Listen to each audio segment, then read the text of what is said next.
Well, I asked Dr. Goldman for an opportunity to speak today because over the past 2 weeks, I have been disturbed by our treatment of one another. 2 weeks ago, there was an unflattering list that named some of my daughters and then some of my sons. A week later, a student was shot on our campus by another student.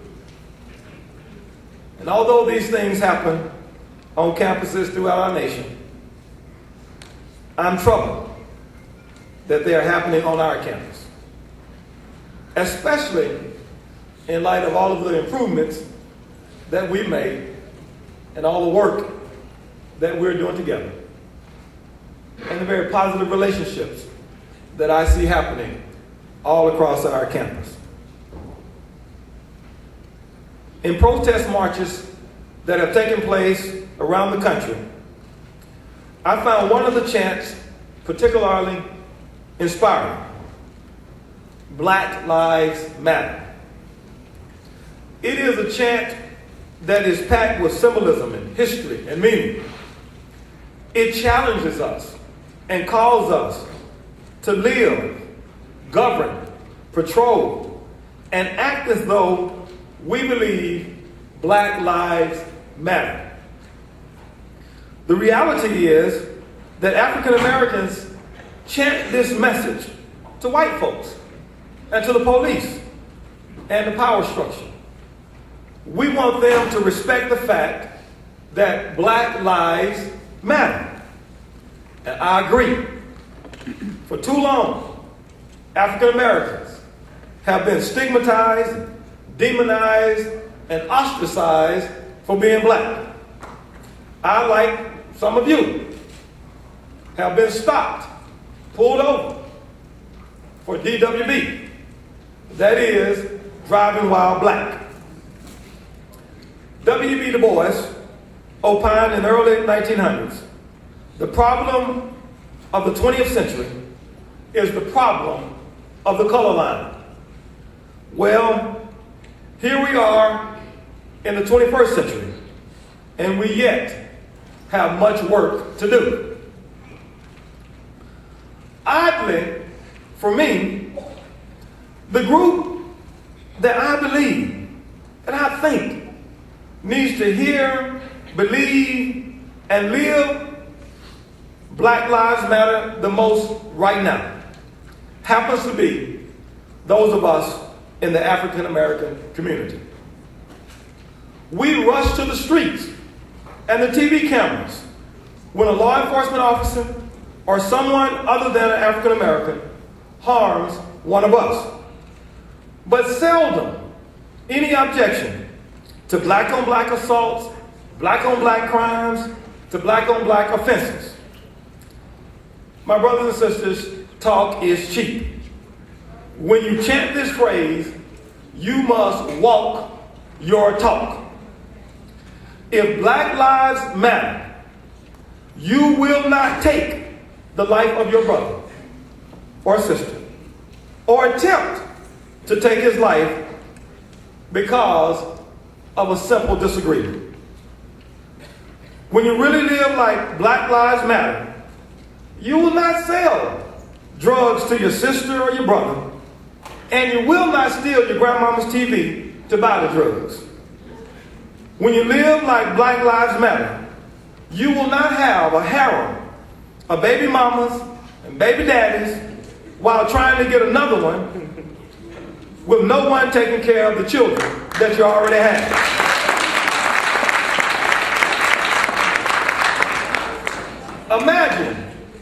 Imagine what African American communities would look like if we took seriously and lived as though Black Lives Matter. Criminals would no longer be able to hide behind the snitching wall of fear, but law-abiding citizens would do all they could to rid their communities of those who violate the community standards. instead of chanting slogans, we would take to the streets and make a stand against the illegal drug trade. We work hard to create jobs and help these young would-be entrepreneurs find legal products to sell and use their considerable talents to build up neighborhoods. Baby daddy would be a term of endearment because every father would take care of his child regardless of his relationship with the mother or whether he was living in the same household with the child. Imagine African Americans would no longer listen and dance to or purchase songs with demeaning, degrading, and damnable lyrics. Many rappers and DJs will use their nimble minds and agile articulation for good and not for evil. We would never refer to our women as bitches and hoes or to one another as niggas. We would never do that.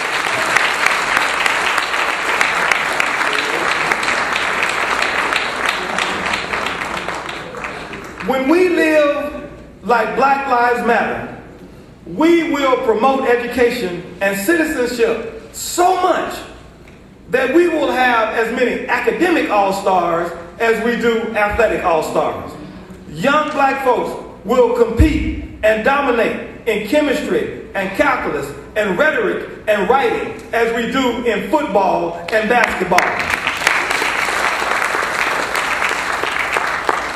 When we live like Black Lives Matter, Lane College will break attendance records semester after semester because black folks and white folks and brown folks and yellow folks will take up their cross daily to get students saved and educated, knowing that the saved and educated make more money, have better health outcomes, vote at higher rates, pay higher taxes, use less government, use less resources, and live longer, healthier, happier lives.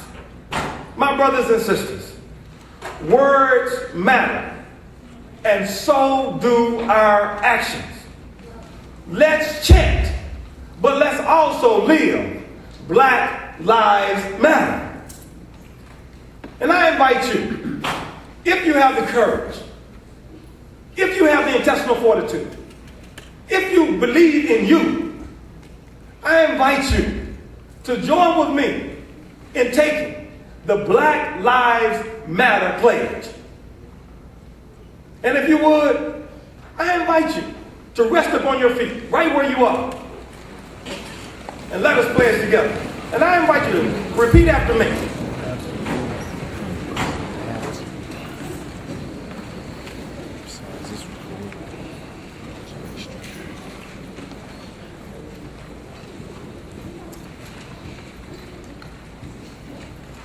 Repeat.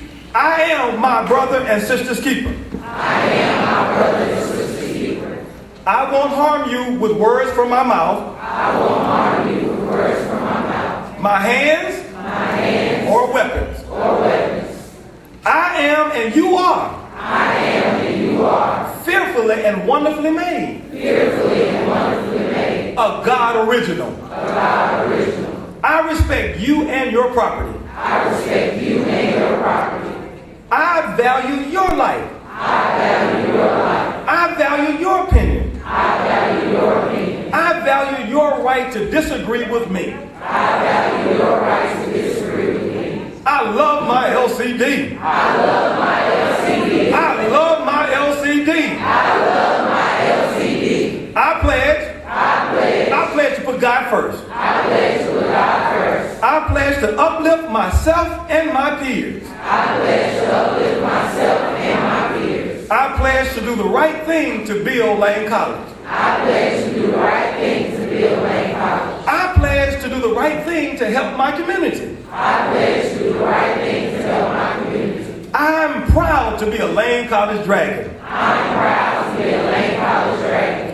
I make this pledge to you, my brothers and sisters. I make this pledge to you, my brothers and sisters. Because your life matters. Your life matters. My life matters. My life matters. Black lives matter. Black lives matter. Now hug somebody and consecrate this pledge.